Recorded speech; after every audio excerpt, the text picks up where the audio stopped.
Hey guys, so as some of you know, I have lived in Ghana for over 6 years in total and I've traveled there over 10 times.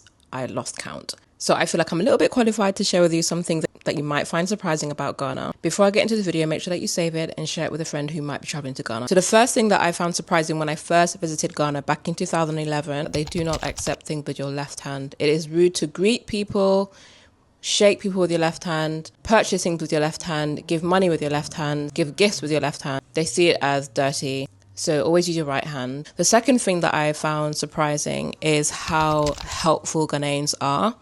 So I've had a couple of situations in Ghana where I have needed help and didn't even have to ask for it. So twice I fell into one of the open drains and immediately a crowd came around. One person went to get me slippers, like flip-flops, which in Ghana they call chaliwate.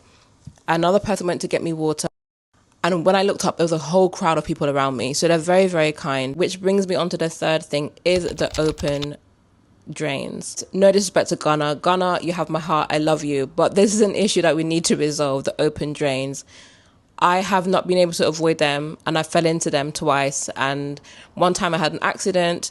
Before I left the country, I had to have a little operation and I came to Ghana on crutches. I hopped to the shop near to my flat and then the drain was in between the road and the actual kiosk.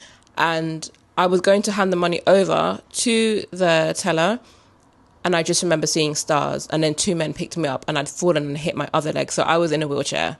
Just be aware. Don't walk too close to them because if you're like me and you're clumsy, you're going to end up in a ditch.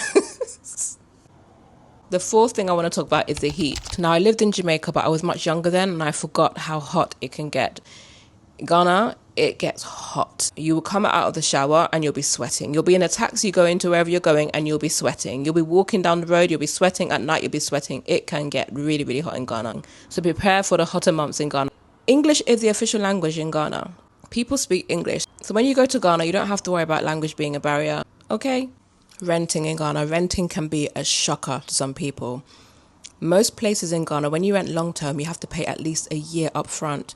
Now, officially, it is illegal, but because sometimes the laws don't work, it's generally expected for you to pay a year up front. So that's all. I hope you like this video. Please save it, as I said, and follow for more. Bye.